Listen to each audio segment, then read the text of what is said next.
Thank you, Carl, for your warm introduction and for your ongoing support of our unique mission here at Augustana. Carolina, I want to also thank you for your participation this evening and congratulate you for your impressive record of leadership here at Augustana.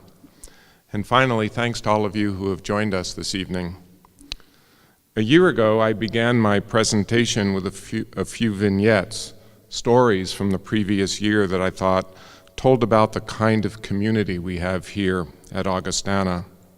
I talked about the generosity of our employees who pitched in to help Professor Tom Terzin acquire a beautiful rare moth that became extinct in 1895. About Professor Kim Misfeld, who after being named a 3M National Teaching Fellow, presented flowers to each of her students in recognition of their role, making her an exceptional teacher. And about Augustana's hockey team, which celebrated winning the award for the highest team GPA with what seemed the same enthusiasm as when they won the ACAC championship a year before. A year later, the messages that those stories conveyed about Augustana are still true. Our values are in the right place. Augustana is a place where academic excellence is supported, is valued, and is cherished. Second, we have an extraordinary level of camaraderie and school spirit here.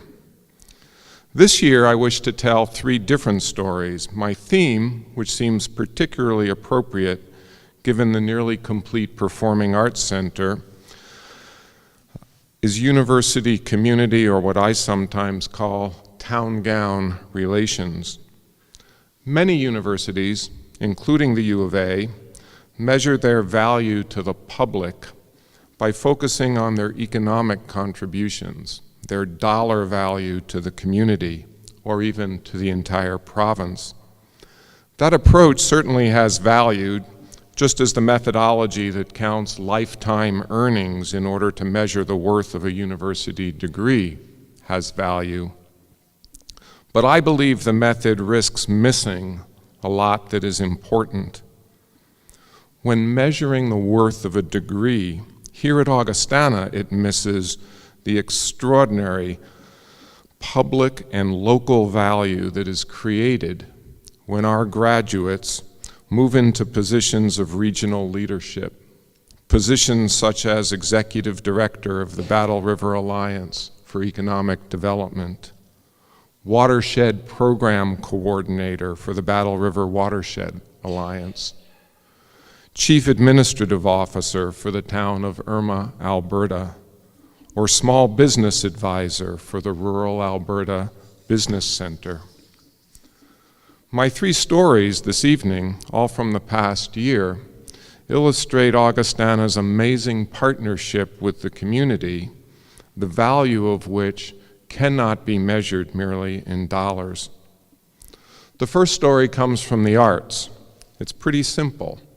This year, About Time Productions, a local not-for-profit association created in 2005, is reaching its 10th year of service. About Time Productions brings live theater performed by children to Camrose. The organization provides affordable, high-quality arts instruction and performance while instilling an enduring appreciation for arts and culture to approximately 200 students each year from Camrose, Wetaskiwin, Balf, Daysland, Millet, and Leduc. Augustana's connections with About Time run deep. Creator and artistic director Kathy Johnson attended Augustana. Current student Dan Shepard is an acting coach. Choreographer and assistant director Paige Farrell, program coordinator and musical director Tova Olson, musical director Nick Summer, plus a large number of About Time's coaches are all alumni or students at Augustana. About Time performances consistently sell out here in Camrose. The organization presents students with awards and scholarships, and they have expanded from theater to improvisation, dance, and musical performance. About Time has become the resident educational theater company of the Bailey Theater, and their partnerships stretch throughout the arts and the business community here in Camrose and beyond. My second story comes from a collaboration between Augustana athletes and student association leaders. It involves a campus-wide effort this past year to support the Canadian Breast Cancer Foundation during Breast Cancer Awareness Month. The initiative was inspired by basketball player Josh Nickel and hockey player Daryl Gagnon, both of whom have had close family members affected by breast cancer. Here's what each had to say. First, Josh, quote, "My mother is an inspiration. She is a survivor and one of the strongest and most courageous people I know. All our athletic teams responded enthusiastically, and we successfully raised awareness throughout the community." Daryl says, "What led me to take on a leadership role was the hope of preventing other families from going through loss like my family did when my Aunt Shannon passed away. Augustana," he says, "is a close-knit community, and I'm thankful to all my friends and family who helped us raise funds." Every Vikings team participated in this effort, as did student leaders from the Augustana Student Association and the Vikes Council. Teams encouraged fans to wear pink. Athletes wore pink shoelaces, pink sock tape, pink headbands, and pink ribbons on their uniforms. Hockey collected charitable pledges for shots on goal, basketball for three-pointers, volleyball for aces. The Student Association held a vigil in the quad. Pink Vikings t-shirts donated by Sport Factor were sold at games, with all the proceeds going to the Canadian Breast Cancer Foundation. And in perhaps the most visually arresting, or shall I say uplifting effort, our students worked with local business Bra Necessities to help collect donations of bras, which were strung together around Mirror Lake and eventually donated to Bra Recyclers, a charity that sends bras around the globe to those who need them. My final story involves the Chester Ronning Center for the Study of Religion and Public Life and its empowerment of Augustana students who organized and took on full responsibility for an important conference here in Camrose. In the fall of 2012, Augustana had hosted the very successful Responsibility for the Land Conference, a conversation among community members, academics and students, farmers and landowners, and industry representatives about fracking. That was followed this past November by a course and a conference entitled The Spirit of the Land. The course brought together students and community members in a sustained conversation, and the conference was a grassroots gathering that packed this chapel for 2 days. The meeting began with the traditional pipe ceremony of the Plains Cree and offered numerous opportunities for Aboriginal elders, students and academics, farmers and conservationists, and other community members to contemplate and speak about our at times difficult, even painful history on the land, along with our relationships to the earth and its natural systems. A key aspect of the conference was the community building that took place during roundtable discussions. Speaking of the course and the conference, local farmer Dakota Cohen wrote, quote, "Taking part in the spirit of the land with all of you has been truly a life-changing experience. My sense of what community looks like has been blown out of the water by all the extraordinary people I have met. You are doing amazing things, and you give me so much strength and hope. All three of these stories also give me hope. I believe they speak of a university campus that is deeply engaged with its neighbors, a community of teachers, scholars, staff, and students that on a daily basis is modeling and practicing engaged citizenship and is preparing young people to become thoughtful, caring, and collaborative leaders. It's only because of a lack of time that I've left out numerous other similar stories.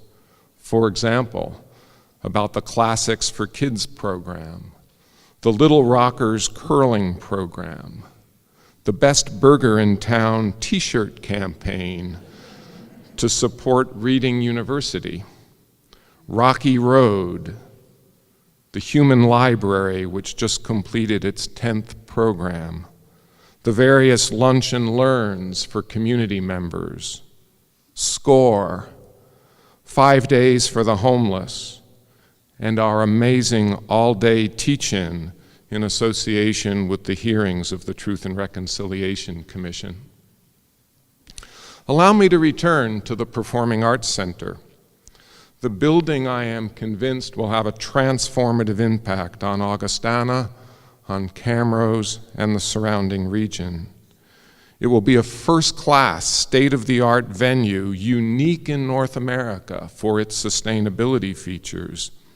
It will be accessible to all local arts groups, with a stage large enough for our community's many dancers. It will attract many visiting artists and touring productions. It will bring people from all over Alberta to Camrose to visit, perhaps spend a weekend, and maybe even settle here. And it will contribute substantially to the quality of life and the regional economy. The partnership that we established in 2011 to build the Performing Arts Center very quickly expanded into a partnership to complete a $5 million capital campaign. We're not there yet, but we are approaching $4 million and are still hard at work. During the past year, it expanded into a partnership to govern and manage the facility. We've already hired 3 fabulous employees, Carrie Rajat, the theater manager, Nick Beach, the technical director, and Tanya Patullo, the patron services manager. And we have developed policies that will assure access for community arts groups and local patrons. As dean, I can't wait to join the mayor, the Reeve, and members of the city and county councils to welcome all of you to the Performing Arts Center. And that day's not far off. Clark Builders will be finishing its work in early July, and then over the summer, we will be installing seats, sound and lighting systems, miscellaneous furniture and equipment, and 2 Steinway pianos. We plan to put all the systems through their paces and open the center to the public during the first week of October. So please mark your calendars. I hope to see all of you there. As you could tell when you came on campus this evening, there's a lot else going on with regard to construction. The most visible project is Founders Hall. As you know, Founders is our iconic building, and it has served us amazingly well for over 100 years. But it also was showing its age, and we were becoming alarmed by its deterioration.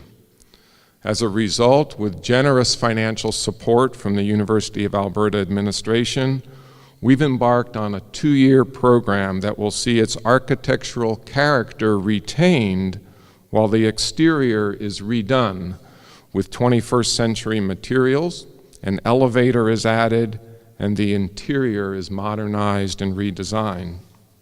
I want to tell you a bit about our vision for Founders.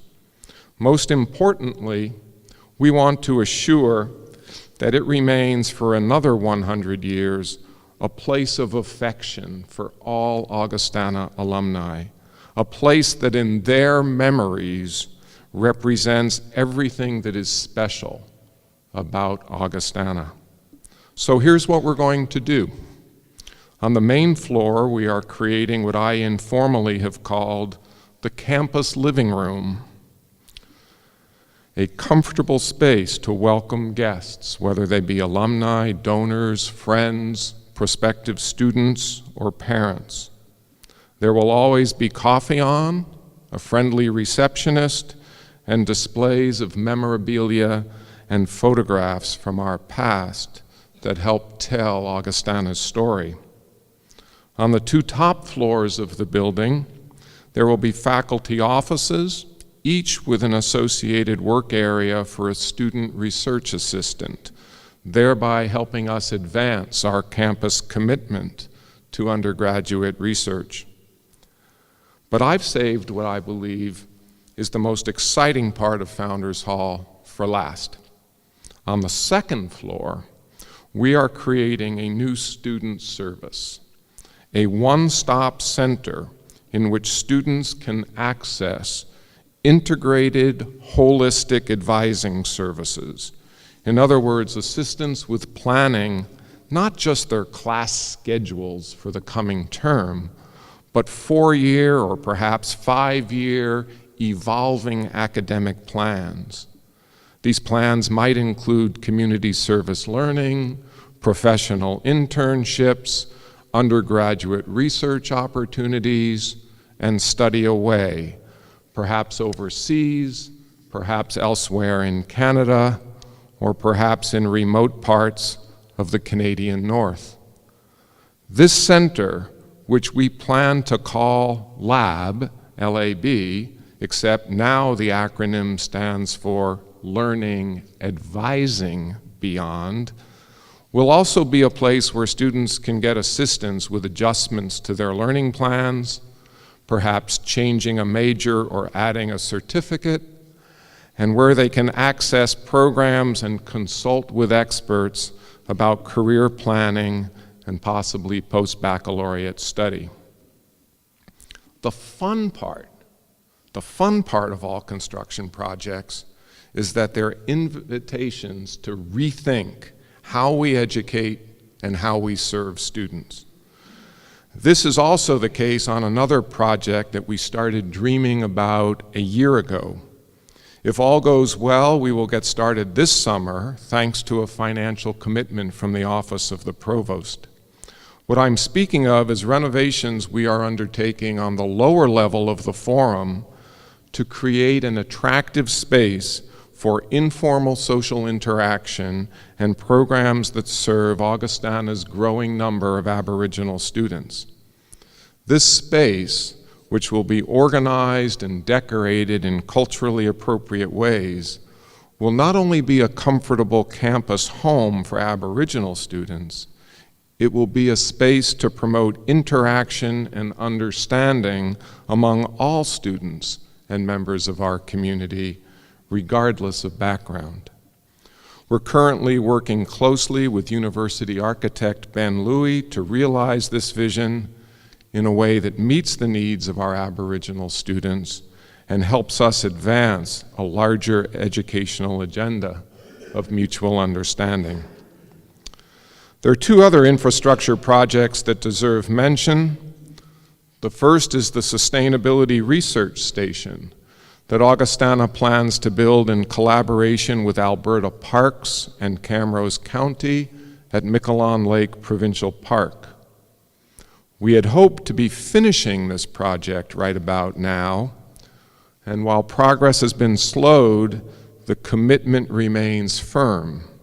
Just recently, our planning has regained momentum, and there is cautious optimism that the station will be operational for the coming academic year.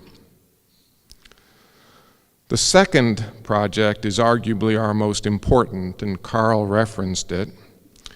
It's also perhaps our most frustrating. A year ago, I told all of you a story about 19th century US President James Garfield. When asked about what defined a great university, Garfield said, quote, "Mark Hopkins on one end of a log and a student on the other." Hopkins was a professor of moral philosophy and president of one of the U.S.'s finest liberal arts colleges, Williams, from 1836 to 1872. And in many ways, here at Augustana, we know that nothing has changed since Hopkins's day.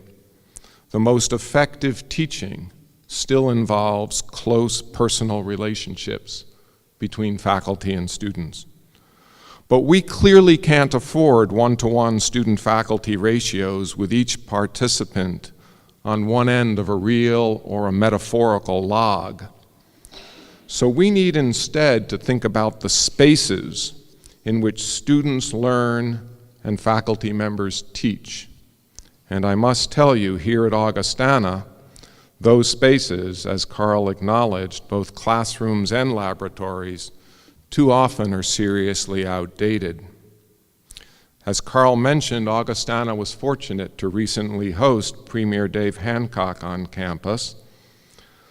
He visited with our local MLA and Minister of Agriculture and Rural Development, Verlin Olson.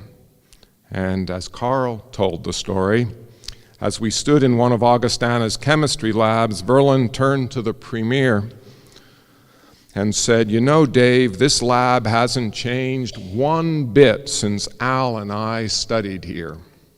Al is Alistair Hancock, the Premier's brother. And Mr. Hancock, not missing a beat, said to Verlin, "Well, come here, Verlin, let's get a photo of both of us here in the lab and we'll send it to Al." Sharing, indeed, was the order of the day. What I and other members of Augustana's leadership team shared with the Premier was a vision of continued enrollment growth at Augustana, a vision of science labs taught in modern 21st century facilities, of labs that support our faculty's growing commitment to undergraduate research, and of flexible classrooms that easily accommodate innovative teaching practices that involve group problem solving, active learning, in-class simulations, and problem-based learning. It was a great visit, and now we need to continue to follow up with staff in the ministry and with senior leadership in the university to move this project to the front burner. In a perfect world, we would segue directly from completion of Founders Hall to renovation and new construction to modernize the classroom and science buildings. I acknowledge we don't live in a perfect world, and the province's ability to invest in major infrastructure projects will likely be limited. But I plan to keep pressing, nudging where I can, and above all, drawing for anyone willing to listen the essential connection between this project and Augustana's ability to provide here in rural Alberta the very best U of A undergraduate experience that is possible. I'd like to share with you 3 other highlights in the area of teaching during the past year. In each instance, these are faculty-wide, not individual accomplishments. First highlight, 3 years ago, Augustana underwent what the university calls a unit review, an assessment of our quality that involved a rigorous self-study and a visit by outside evaluators. At the conclusion, the visiting team wrote, quote, "Augustana is on the right path and should push ahead confidently." But they also offered some constructive criticisms. One concern they raised was assessment, particularly with regard to Augustana's commitment to what we call our skills requirement. How well are we doing in these areas? What are our students achieving by the time they graduate? Where do we need to improve our programs? As surprising as it might sound, We didn't always have answers to these questions, and neither do most university faculties, because believe it or not, as Carl suggested, we're neophytes when it comes to program-level assessment.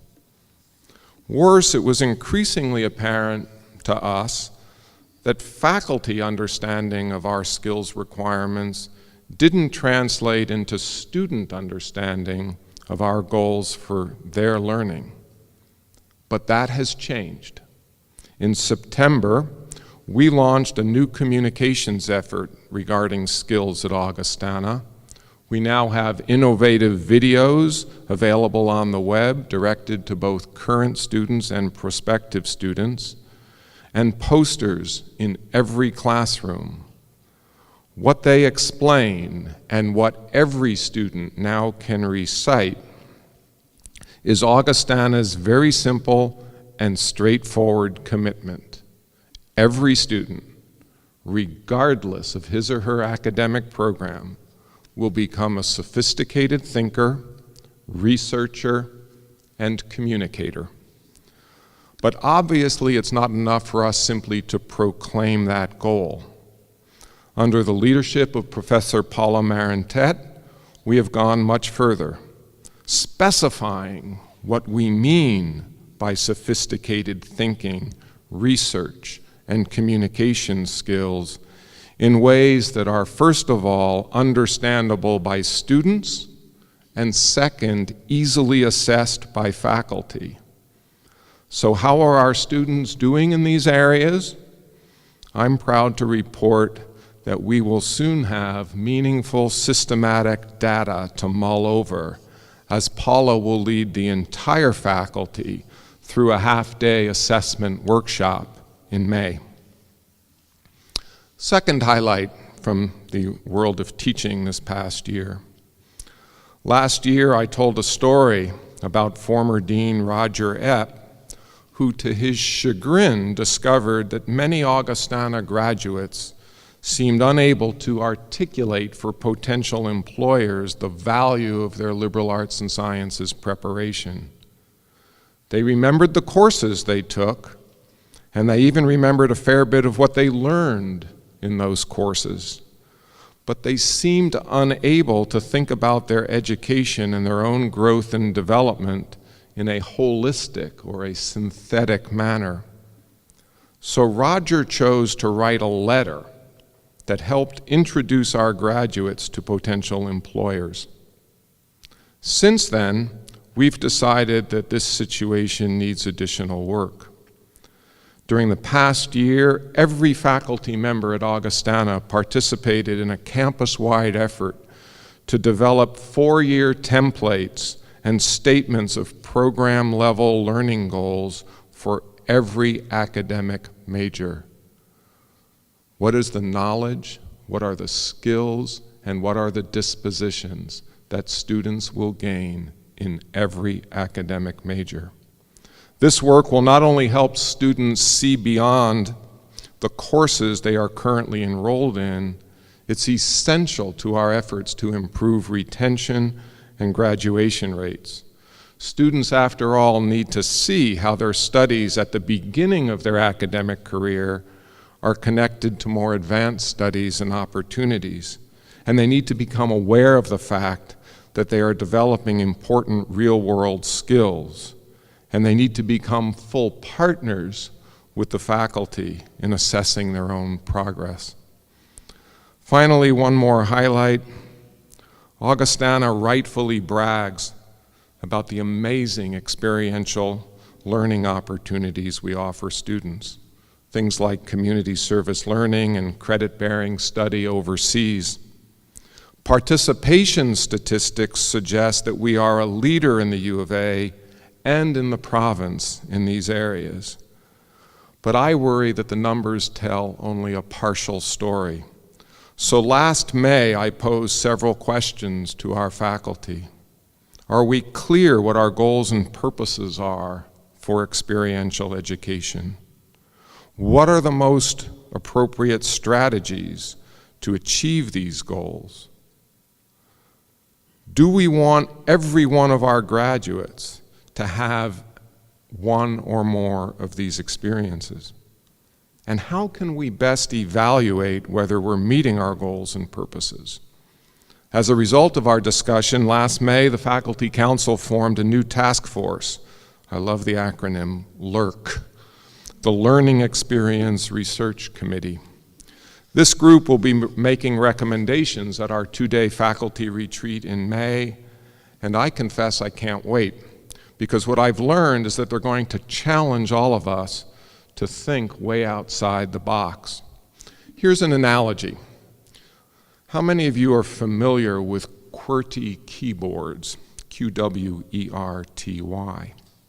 This is the keyboard that all of us learned to type on, named QWERTY because that's the order of the letters in the top row. What you may not know is that the QWERTY keyboard dates back to the earliest days of the manual typewriter, and it was purposefully designed to slow down typing in order to assure that the typewriter's keys wouldn't jam. Curiously, even though we now type on computer keyboards, and experts have designed alternative arrangements of the letters that allow much faster typing, most of us still operate with QWERTY keyboards. Similarly, in post-secondary education, we seem to be stuck with many arguably antiquated structures, particularly with regard to how we organize terms of study and courses.